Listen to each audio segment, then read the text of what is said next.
गायत्री की 24 शक्तियां। गायत्री भारतीय धर्म दर्शन की आत्मा है। उसे परम प्रेरक गुरु मंत्र कहा गया है। गुरु शिक्षा भी देते हैं और सामर्थ्य भी। गायत्री में सद्ज्ञान की ब्रह्म चेतना और सत्य प्रयोजन पूरा कर सकने की प्रचंड शक्ति भरी पड़ी है। इसलिए उसे ब्रह्म वर्चस्व भी कहते हैं। गायत्री का उपास्य सूर्य सविता है। सविता का तेजस सहस्रांशु कहलाता है। उसके 7 रंग के 7 अश्व हैं और सहस्त्र किरणें, सहस्त्र शस्त्र गायत्री की सहस्त्र शक्तियां हैं। इनका उल्लेख संकेत उसके सहस्त्र नामों में वर्णित है।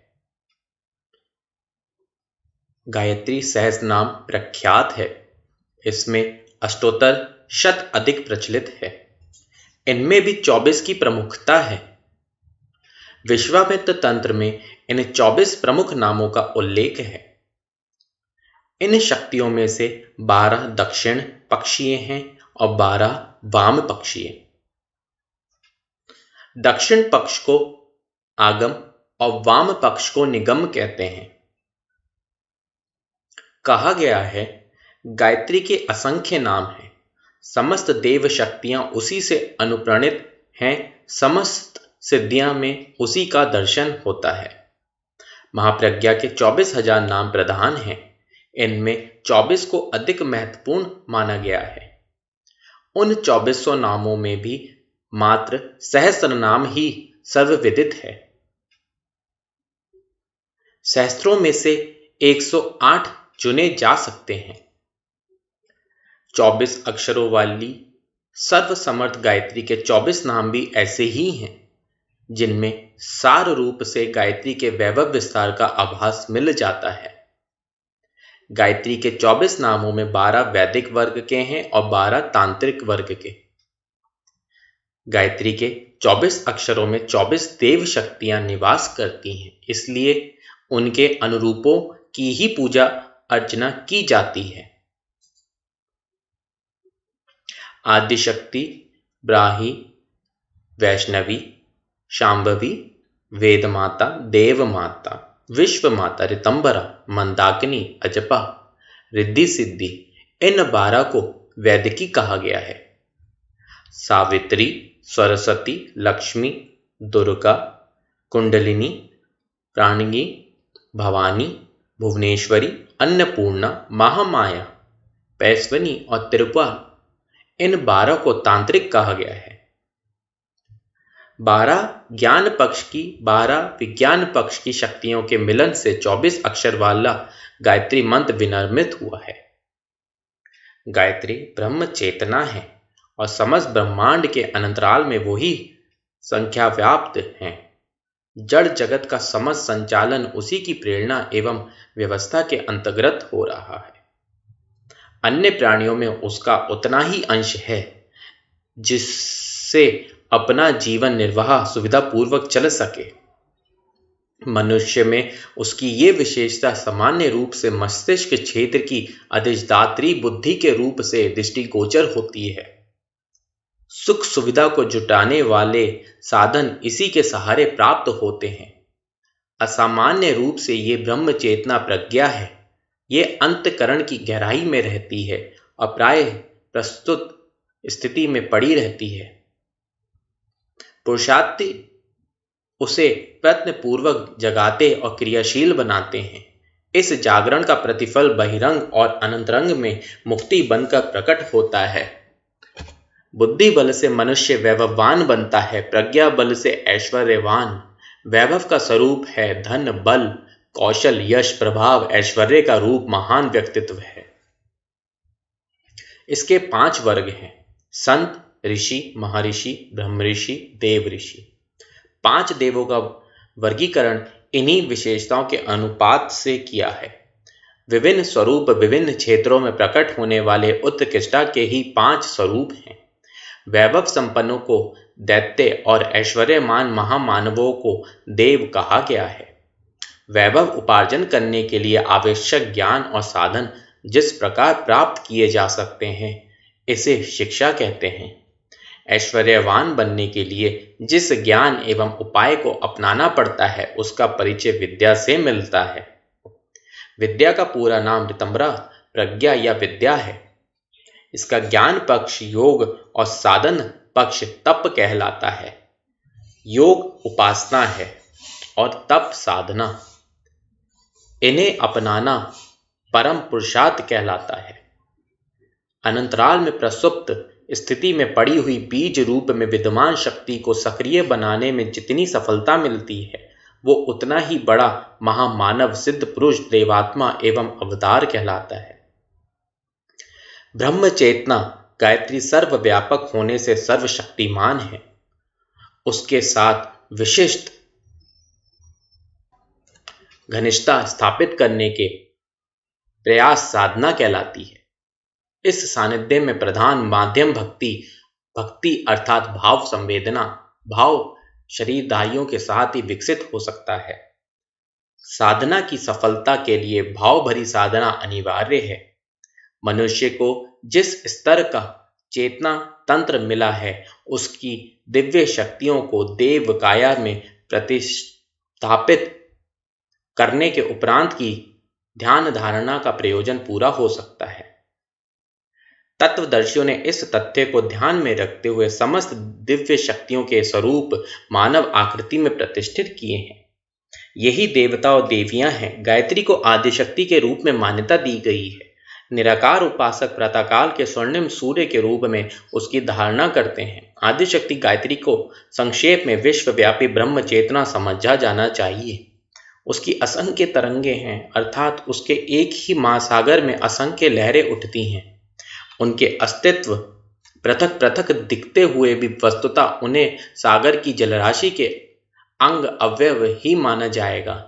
गायत्री की सहस्त्र शक्तियों में जिन 24 की प्रधानता है, वे विभिन्न प्रयोजनों के लिए प्रयुक्त होने वाली शक्ति धाराएं हैं। 24 अवतार, 24 देवता, 24 ऋषि, 24 गीताएं आदि में गायत्री के 24 अक्षरों का ही तत्वज्ञान विभिन्न पृष्ठभूमियों में बताया समझाया गया है।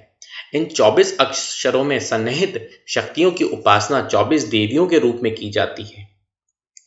तथ्य को समझने में बिजली के उदाहरण से अधिक सरलता पड़ेगी। बिजली सर्वत्र सहव्याप्त ऊर्जा तत्व है। ये सर्वत्र सहव्याप्त और निराकार है। उसे विशेष मात्रा में उपार्जित एवं एकत्रित करने के लिए बिजली घर बनाए जाते हैं। उपलब्ध विद्युत शक्ति को स्विच तक पहुंचाया जाता है। स्विच के साथ जिस प्रकार का यंत्र जोड़ दिया जाता है, बिजली उसी प्रयोजन को पूरा करने लगती है।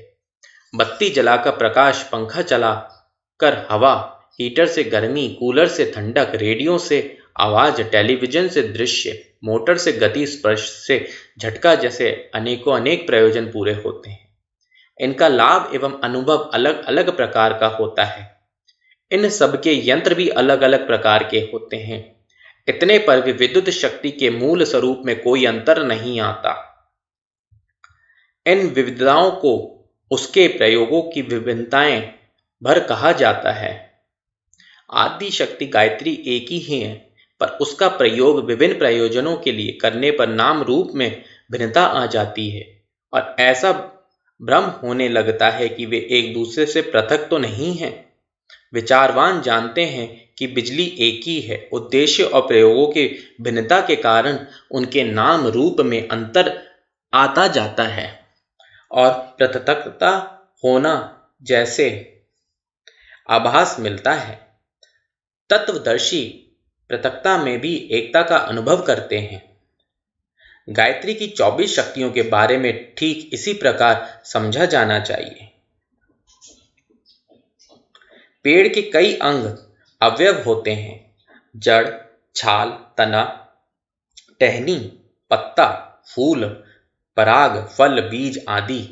इन सबके नाम, रूप, संवाद, गंध, गुण आदि भी सब मिलाकर ये सारा परिवार वृक्ष की सत्ता में ही सन्निहित माना जाता है। गायत्री की 24 शक्तियां भी इसी प्रकार मानी जानी चाहिए। सूर्य के 7 रंग के 7 अश्व पृथक पृथक निरूपित किए जाते हैं। उनके गुण धर्म भी अलग अलग होते हैं। इतने पर भी वे सूर्य परिवार के अंतर्गत ही गायत्री की 24 शक्तियों की उपासना को विभिन्न प्रयोजनों के लिए विभिन्न नाम रूपों से किया जा सकता है। पर भ्रम नहीं होना चाहिए कि वे सभी स्वतंत्र एवं विरोधी हैं। उन्हें एक ही काया के विभिन्न अवयव एवं परस्पर पूरक मानकर चलना ही उपयुक्त है। 24 शक्तियों में से प्रथम है आदिशक्ति गायत्री। ध्यान रखिए, ब्रह्म एक है, उसकी इच्छा कीड़ा कलोल की हुई। उसने एक से बहुत बनना चाहा। ये जानना चाहा कि चाहने की इच्छा ही शक्ति बन जाए। इच्छा शक्ति ही सर्वप्रिय है। उसी की सामर्थ्य से ये समस्त संसार बनकर खड़ा हो गया। जड़ चेतन सृष्टि के मूल में परब्रह्म की जिस आकांक्षा का उदय हुआ उसे ब्राह्मी शक्ति कहा गया। यही गायत्री है। संकल्प से प्रयत्न से पदार्थ का क्रम सृष्टि के आदि से बना है और अनंत काल से चला आया है। प्रत्यक्ष तो पदार्थ ही दिखता है। सूक्ष्मदर्शी वैज्ञानिक जानते हैं कि पदार्थ की मूल सत्ता अणु संगठन पर आधारित है। ये अणु और कुछ नहीं, विद्युत तरंगे से बने हुए गुच्छक मात्र हैं। ये सूक्ष्म हुआ। उससे गहराई में उतरने वाले तत्वदर्शी अध्यात्म वेता जानते हैं कि विश्वव्यापी विद्युत तरंगे भी स्वतंत्र नहीं हैं। वे ब्रह्म चेतना की प्रतिक्रिया भर हैं। जड़ जगत की पदार्थ संपदा में निरंतर द्रुतगामी हलचलें होती हैं। इन हलचलों के पीछे उद्देश्य संतुलन, विवेक, व्यवस्था का परिपूर्ण समन्वय है। इकोलॉजी के ज्ञाता भली प्रकार जानते हैं कि सृष्टि के अंतराल में कोई अत्यंत दूरदर्शी विवेक युक्त सत्ता एवं सुव्यवस्था विद्यमान है। इसी सामर्थ्य की प्रेरणा से सृष्टि की समस्त हलचलें किसी विशिष्ट उद्देश्य के लिए गतिशील रहती हैं। यही आदिशक्ति है। इसी को गायत्री कहा गया है। साक्षी, दृष्टा, निर्विकार, निर्विकल्प, अभिन्न, निराकार, व्यापक ब्रह्म की सृष्टि व्यवस्था जिस सामर्थ्य के सहारे चलती है वो गायत्री है। गायत्री त्रिप्रदा है। गंगा, यमुना, सरस्वती के संगम को तीर्थराज कहते हैं। गायत्री मंत्र राज है। सत्य, चित्त, आनंद, सत्य, शिव, सुंदरम, सत्य, रज, तम, ईश्वर, जीव, प्रकृति, भूलोक, भुवलोक, स्वर्गलोक का विस्तार त्रिपदा है। पदार्थों में ठोस, द्रव, वाष्प, प्राणियों में जल, थल, नभचर, सृष्टि क्रम के उत्पादन, अभिवर्धन, परिवर्तन गायत्री के ही 3 उपक्रम हैं। सर्दी, गर्मी, वर्षा की ऋतुएं, दिन, रात्रि, संध्या, 3 काल में महाकाल की हलचलें देखी जा सकती हैं। प्राणिग्न, कालिग्न, योगिग्न के रूप में त्रिपदा की ऊर्जा व्याप्त है। सृष्टि के आदि में ब्रह्म का प्रकटीकरण हुआ। ये ओमकार है। ओमकार के 3 भाग हैं, अ, ओ, म। उनके 3 विस्तार भू, भुवा, स्वहा हैं। उनके 3 चरण हैं। इस प्रकार शब्द ब्रह्म ही पल्लवित होकर गायत्री मंत्र बना। पौराणिक कथा के अनुसार सृष्टि के आदि में विष्णु की नाभि से उत्पन्न कमल पर ब्रह्मा जी प्रकट हुए। उन्हें आकाशवाणी द्वारा गायत्री मंत्र मिला और उसकी उपासना करके सृजन की क्षमता प्राप्त करने का निर्देश हुआ। ब्रह्मा ने 100 वर्ष तक गायत्री का जप करके सृष्टि रचना की शक्ति एवं सामग्री प्राप्त की। ये कथा भी शब्द ब्रह्मा की भांति गायत्री को ही आदिशक्ति सिद्ध करती है। ज्ञान योग, कर्म योग, भक्ति योग के अंतर्गत संसार की समस्त विचार संपदा और भाव विविधता त्रिपदा गायत्री की परिधि में ही सन्निहित है।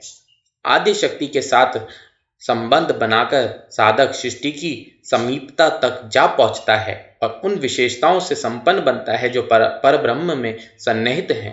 परब्रह्म का दर्शन एवं विलय ही जीवन लक्ष्य है। ये प्रायोजन आदिशक्ति की सहायता के बिना संभव नहीं हो सकता।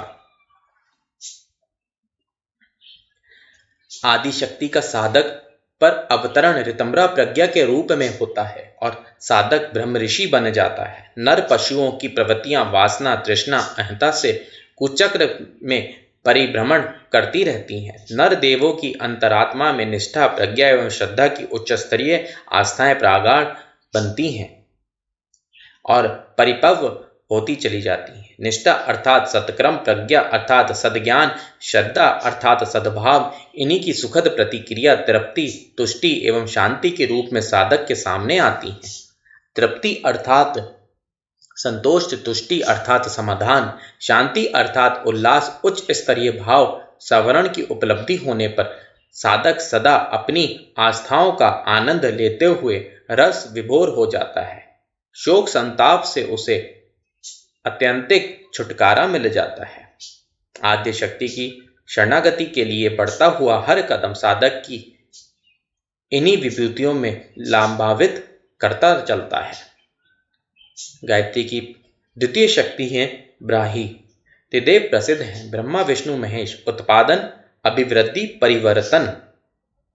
मतलब ब्रह्मा उत्पादन है, विष्णु अभिवृद्धि है, महेश परिवर्तन है। इन्हें ब्राही कहा जाता है। सृजन उत्पादन में संलग्नता संसार की सबसे बड़ी विशेषता है। यही क्षमता धरती में है और जननी में है। अपने उत्पादनों में से दूसरों को लाभान्वित करना, स्वयं धन्य बनना, इसी उत्कृष्टता के कारण धरती माता और जननी माता गौरवान्वित होती हैं। ये ब्राही माता के अनुदान हैं, जिन्हें जो जितनी मात्रा में उपलब्ध कराता है वो उसी अनुपात में महामानव बनता चला जाता है। ध्वंस दानवों का और सृजन देवों का सिद्धांत है। इसी सृजन क्रियाओं में संलग्न मनुष्य ही देव मानव कहलाते हैं और गायत्री की ब्राही शक्ति की साधना करने से साधक में ब्रह्म तेजस ब्राह्मणत्व विकसित होता है। ब्राह्मण पृथ्वी के देवता माने जाते हैं, उन्हें भूदेव कहते हैं। सत्य रज तम में सत्य शिव सुंदरम में प्रथम वर्ण सत्य था, सत्य का है। यही ब्राही विशेषता है। उसका अवलंबन ग्रहण करने से व्यक्तित्व स्वभाव में सतगुण बढ़ता है और आचार व्यवहार में सतगुण का पवित्रता एवं सादगी का अनुदान निरंतर बढ़ता जाता है। ब्राही हंस वाहिनी है। उसके एक हाथ में पुस्तक, दूसरे में कमंडलू है। किशोरी कन्या उसका वह है। इन अलंकारों से ब्रह्म शक्ति का स्वरूप समझने में सहायता मिलती है और उसका अनुग्रह पाने का द्वार खुलता है। गायत्री का वाहन सामान्य हंस नहीं है।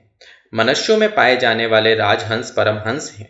राजहंस शालीन, सज्जन, श्रेष्ठ, आदर्श, परमहंस तत्वज्ञानी, तपस्वी, परमार्थी, जीवन मुक्त है। गायत्री उपासना के आधार पर साधक सामान्य मानवीय स्तर से ऊंचा उठकर राजहंस बनता है। साधना की परिपक्वता से वो परमहंस की स्थिति तक पहुंचता है। देवात्मा सिद्ध पुरुष के रूप में दृष्टिगोचर होता है। नीर शीर विवेक हंस का प्रधान गुण है। दूसरा है मोती ही चुगना, कौड़ी का हाथ ना लगना, यही सतगुण है। उत्कृष्ट चिंतन, सद्विवेक और औचित्य को ही अपनाना, अनौचित्य से बचे रहना, यही हंस प्रवृत्ति है।